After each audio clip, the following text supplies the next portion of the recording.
As a sales professional, your brand is everything to you. Now, whether you think you have a brand or you don't have a brand, that's a whole nother story for another day. But the truth is you do have one. And it's what is that brand saying about you?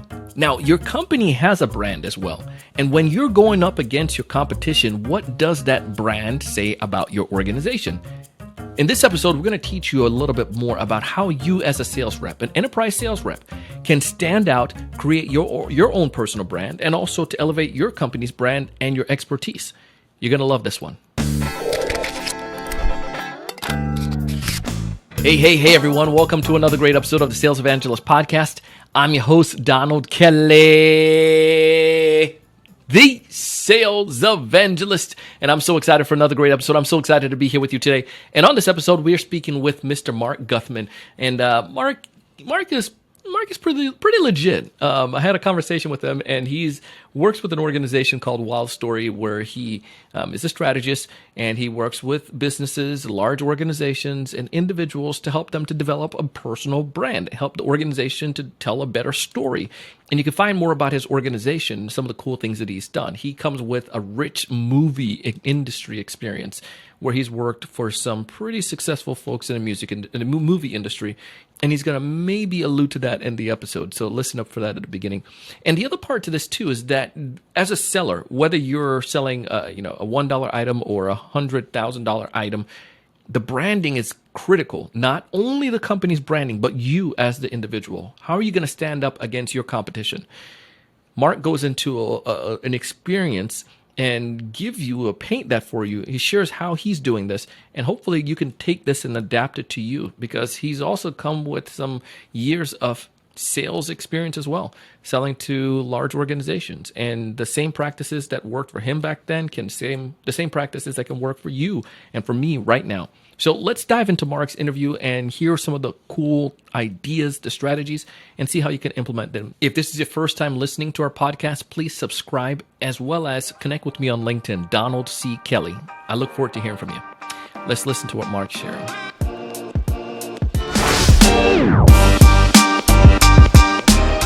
Buy more stuff for more years at a higher price. And I like that. I can go with that. Yeah. A brand has a job to get more people to buy more stuff for more years at a higher price. And so it is, at its essence, brand is all about selling. And why do I believe that? Well, look, in any given market, you have what the kind of accepted price point is for goods and services, whether you're selling software, whether you're selling consulting. And then we have a cost that it takes to provide that service. Now, we can increase margin one of two ways. Mm-hmm. We can lower our costs, which a lot of times we do as far as we can, but we start to hit the floor. You can only lower your costs so far, or we increase the price. Well, in our minds, we all have what we believe certain goods and services should cost. When I go to buy milk at the store, I have a kind of a sense that that's going to be about $2.50 or something like that, right? When I go to buy a car, even like with no idea in my mind, I'm like, oh, that car should be $40,000. Even though when I get to the dealer and they're like, oh no, that's $65,000, right? We have our own belief of what things should cost. And the only way to increase that price is to raise that perceived value of what people believe things should cost, and raise that perceived value to have people pay for more value. And that's how you get more margin, and that's how you sell more stuff and make more money as a business. So you kind of summed up everything there. So we're done already, right?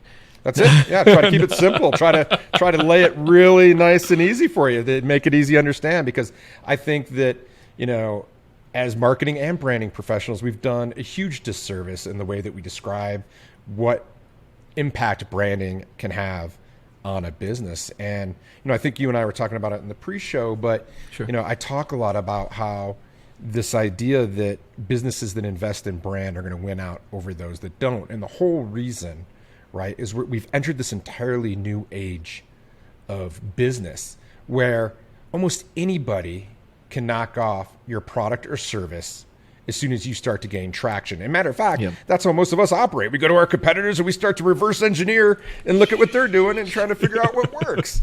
And, I can go to Alibaba. I can knock off any product. I use a really good example. One of my favorite brands, they're not a customer, but a favorite brand is called Peak Design. If I'm an individual contributor as a seller, we have a brand as well. How do I go about establishing that brand as a differentiator? What are some of the things that I can do to start establishing my brand, whether I'm the business or the individual seller? Yeah, well, so for the individual, I think there's this topic of personal branding, and maybe even like 2.5, 3 years ago when someone would say personal branding to me, I'd be like, ew, that feels icky, right? Like, I don't want to invest in a personal brand. That feels disingenuous. But in reality, we all, when you think about it in your personal life, you have a brand. Like, what do people think about Donald in your personal life? Like, what do you like to do? What are your interests? What type of person are you? What are your values? What do you stand for? People know that about you, Donald, right, in your personal life, right? And so it's no different in our business life. And I think that more and more, whether you like it or not, even as an individual, whether you have your own business, whether you're working for a large corporation, whether you're employed anywhere in between, people are going to Google you. People want to know about you. You're also setting, the days of working for one business for your whole career, as we know, are over. And so you always need to be building that reputation, that brand for your future. And I think the best way to do that's through thought leadership, doing things like you're doing now. If you are listening and you are not creating content, I urge you to start. Now, what I will say is, it doesn't have to be huge. You don't have to be a writer. You don't have to be a podcaster. Do the thing that works best for you. That's my one piece of sort of advice that I like to give people is like, don't be so focused on the channel. Platforms are better for certain industries. But at the end of the day, I think literally all industries are represented on all platforms. And if you can capture enough energy. So like, if you love TikTok, if you crush it TikTok, I'm telling you, there's corporations. There's big corporations on TikTok. And you want to sell, that you're a salesperson on TikTok, and you can do that well and consistently, because social media is hungry, right? As you know, Donald. If you can show up a lot on TikTok, go for it. Crush on TikTok. Be great at TikTok. Don't let everyone say like, oh, you have to be on LinkedIn. You don't. Now, there's a lot going on LinkedIn, and I've really enjoyed that platform as of late. I've kind of always dismissed it as this boring business platform, but I've had a lot of fun there and meeting a lot of interesting people. Yeah. But wherever you, as a content creator, and to Donald's point, like he likes to talk, he knew that podcasting was great, you're good at it, because you have to show up and you have to do this thing, and people will find you. Just get out there and start sharing and building your brand and telling people how you think. Besides doing a thought leader, is there anything else that an organization can do to decide or start creating a brand or creating an effective brand? Everybody has a brand. It's a matter of if it's there or not, if what it's saying about you. But if you don't mind speaking to that for like the last little bit here.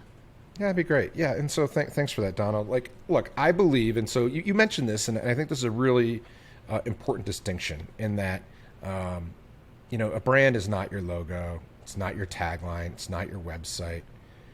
Your brand is your words, and it's the underlying DNA. My mentor, my good friend, Marty Neumeier, a big branding expert, he says a brand is the gut feeling people have about your products and or services, right? And so if it's this gut feeling, if it's thing, it's like, how do we influence that? Well, you influence it with words. Where do those words come from? What's your DNA? Who are you about? What do you stand for? I mean, whether you're a personal brand, a corporation, big or small, small business, it's like, what is your purpose? What's your why? What do you care about? I mean, if I were to leave you with like one thing like that, like focus on that, figure out what you care about and what you bring to the world beyond making a profit. And that's the genesis of your brand. If folks out there want to get in touch with you, Marc, and to learn from you even further, what's the best way for them to go about doing so? Yeah, thanks, Donald. Yeah, so I'm very active on Instagram. You can check me out. I'm also on LinkedIn. If you want to get in touch with me, I've created a really handy resource. It's wildstory.com. That's the name of our agency, wildstory.com/goodstuff. Go there. You can connect with me right away on Instagram, LinkedIn. Shoot me a direct message, whatever you want. I'm pretty accessible. If you have any questions, love to help you out. I just love helping other business owners, salespeople, anyone that's interested in branding and selling. Listen, that was Marc, and if you want to go ahead and connect with him, you can find all of his information. Take advantage of the offer that he's giving you. You can download that piece of content that he has, or go back to his website, as well as connect with him on LinkedIn. He is a fascinating individual, sharing amazing content on LinkedIn, on Instagram, as he shared in this episode. And I just highly recommend that you put him in your network. He's someone that you should know. Now, besides all of the great things that Marc shared today, I want to make sure you guys are applying the content from these podcast episodes. He gave you so much wisdom, and all I'm asking is that you take one piece of content, you apply it, and one piece of the principle, apply it, and report back to me. Let me know how you're doing. If you want to share it in our sales community, you can find the Sales Evangelizers on Facebook and LinkedIn. Again, the group's name is the Sales Evangelizers on LinkedIn, and the group on Facebook is the Sales Evangelizers. Pretty unique, right? But these communities are dedicated for sellers to ask questions, share insights, and for folks listening to our podcast to continue the conversation and a dialogue. And I would love to hear from you. Find all the information here in the show notes as well. As always, I share this stuff because I want you to succeed. I talk about our sponsors, the folks who are helping us out, making sure this content get out there. They're giving you offers because they want you to test out and see the benefit that come from utilizing the stuff that they're sharing and to find success. I want you to kill it when it comes towards your sales experience. I want you to find more ideal customers. I want you to close more deals. But most importantly, I want you to go out each and every single day, raise your level of thinking, and do big things. Thank you so much for watching. Hey, thanks so much for taking the time to watch this video today. If you enjoyed the content, I ask you to go ahead and hit that like button, that thumbs up at the bottom right-hand corner. Also, to make sure to subscribe if you haven't done so already. This way, we'll keep you up to date with all the latest sales strategies, latest tools, and things that are going to help you to not only find more prospects, but to close more deals. Thanks so much.